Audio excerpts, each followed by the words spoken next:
नमस्कार। अच्छा, सलील चैनल में आपका स्वागत है। टोरंटो से मेरे एक फॉलोअर हैं, उन्होंने एक बहुत ही रोचक सवाल पूछा कि नरेंद्र मोदी जी ने विवाह किया या नहीं किया, या उत्तर प्रदेश के मुख्यमंत्री योगी जी ने विवाह किया या नहीं किया, या आजकल अविवाहित लोग भारत में बहुत तरक्की कर रहे हैं। फिर उन्होंने मुझसे काफ़ी सवाल पूछे, तो मैं सोचा कि क्यों ना हो एक वीडियो के माध्यम से कुछ जानकारी बताई जाए। दरअसल क्या होता है कि जो जन्म पत्री होती है, आप भले ही संन्यास ले लें, यदि आपके संन्यास लेने के बाद यदि आपकी कुंडली में राजयोग जागृत होता है तो आपको उसका सुख मिलेगा। और ये एक बहुत अच्छी परंपरा है। मैं समझता हूँ ग्रहों का ये अच्छा खेल है कि अविवाहित लोग यदि सत्ता में आते हैं तो दरअसल एक काम तो बड़ा अच्छा होता है कि भ्रष्टाचार में रोकथाम हो जाती है। पहले क्या होता था कि शादीशुदा आदमी यदि उच्च शिखर पे बैठा हुआ हो तो कहीं ना कहीं भ्रष्टाचार उसमें इन्वॉल्व होता था। ये जाहिर बात है और इसमें बहुत से एग्जाम्पल पड़े हुए हैं, उसमें कुछ कहने लायक कुछ बचा नहीं है। इस वीडियो में मैं ये बताना चाहता हूँ कि राज सुख तो अपना फल देता ही है। विवाह ना होना या विवाह होकर टूट जाना, ये भी कुंडली में एक कॉम्बिनेशन होता है।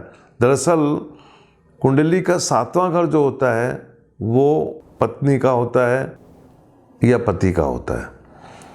और यदि 7वें घर में स्थिति बहुत खराब हो जाए तो आप ये मान के चलिए कि वैवाहिक जीवन सफल नहीं होता।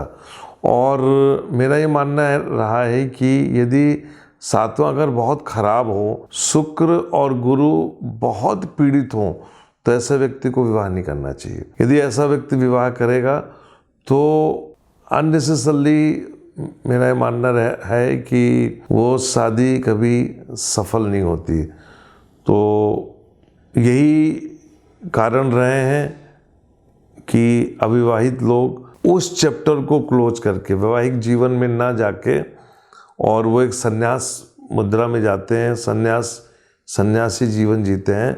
लेकिन यदि उनकी कुंडली में राजयोग है तो उस राजयोग को वो भोगने के लिए वो आएंगे। और एक अच्छी परंपरा है, मैं इसको अच्छा मानता हूँ, खासतौर से अपने देश के लिए। अब सवाल ये है कि ज्योतिषी कैसे बताए कि वैवाहिक जीवन अच्छा नहीं होगा। तो कुंडली में 12 घर होते हैं। 7वां घर पत्नी का होता है, पति का। लड़की की कुंडली में उसको हम पति का देखेंगे और लड़के की कुंडली में पत्नी का। और गुरु और शुक्र, जैसे मैंने पहले बताया कि ये जो 2 ग्रह हैं ये बताते हैं कि वैवाहिक जीवन कैसा रहेगा। लोगों ने मुझसे जानना चाहा है कि योगी जी की कुंडली में कि उन्होंने विवाह क्यों नहीं किया। बिल्कुल सही है, उनकी कुंडली में शुक्र पीड़ित है, उनकी कुंडली में संन्यास योग है, उनकी कुंडली में मुनि योग है। यही स्थिति मोदी जी की कुंडली में संन्यास योग है, मुनि योग है।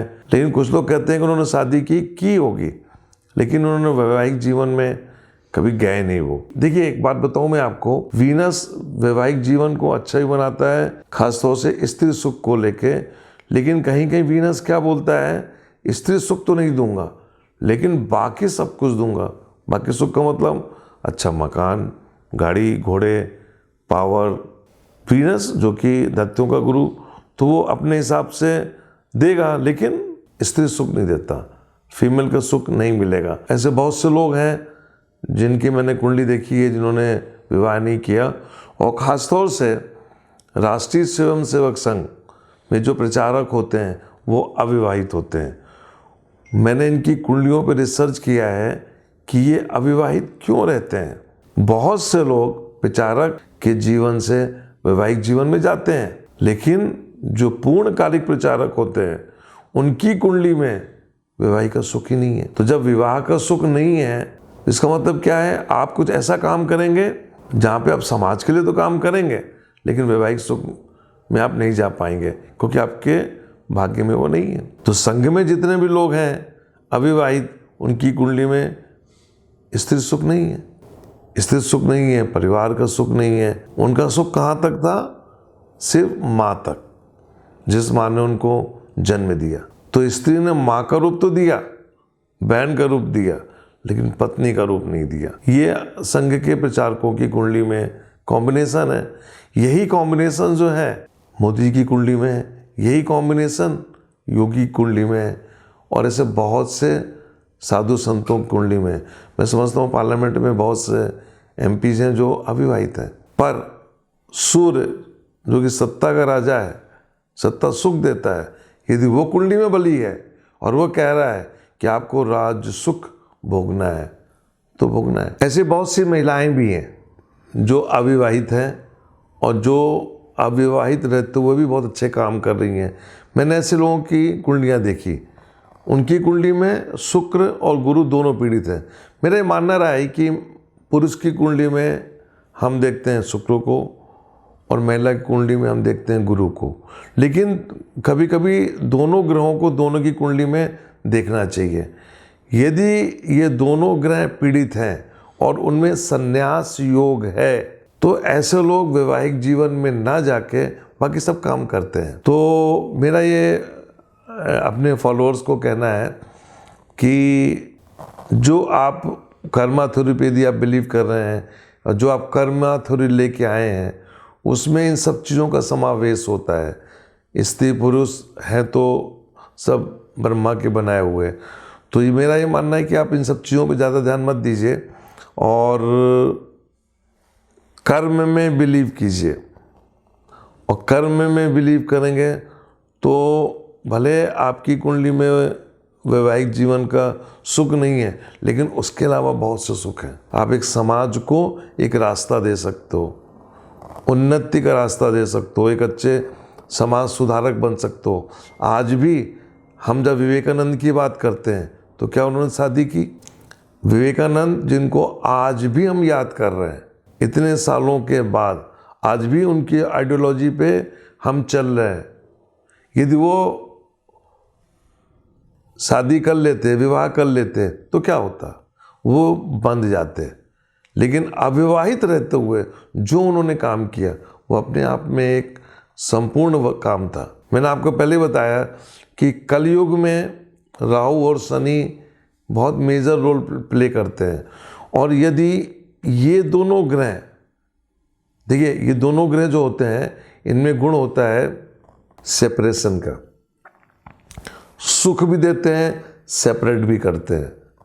तो यदि ये दोनों ग्रह का स्वभाव सेपरेशन का है और वहाँ पे कहीं शुक्र फंस गया या गुरु फंस गया तो आप ये मान के चले वैवाहिक जीवन सफल नहीं होगा किसी की भी कुंडली में। तो मेरी ये सलाह है अपने फॉलोअर्स को कि वो इन सब चक्करों में ना फंसे। जीवन में और भी कार्य हैं करने के लिए, आप उस पर फोकस करो। कई लोग ऐसे हैं जिन्होंने शादी नहीं की लेकिन आज भी सैकड़ों सालों के बाद लोग उनको याद कर रहे हैं। मोदी जी और योगी जी की हम क्यों बात करें, ऐसे हजारों लोग हैं जिन्होंने समय पे रहते रहते अच्छे काम किए, वैवाहिक सुख नहीं मिला, कोई बात नहीं है। शॉर्टकट में नटसेल में बताना चाहूँगा कि शुक्र और गुरु जो होते हैं ये बहुत इम्पॉर्टेंट रोल प्ले करते हैं। कुंडली मिलान में इनका एक बहुत मेजर रोल होता है। साथ में मंगल का भी, मांगलिक दोष तो चलो भाई ठीक है, उसके बहुत से उपाय होते हैं, लेकिन यदि ये दो ग्रह पीड़ित है तो वैवाहिक जीवन अच्छा नहीं हो सकता। स्त्री या पुरुष सुख आपको नहीं मिलेगा। तो आप उस डायरेक्शन में जाके अपने आप को क्यों परेशान कर रहे हो? जीवन में जो है उसको आप भोगो, जो सुख है उसको आप एंजॉय करो। मैं समझता हूँ मेरे इस वीडियो से आपके क्वेश्चन का आंसर आपको मिल गया होगा। नमस्कार।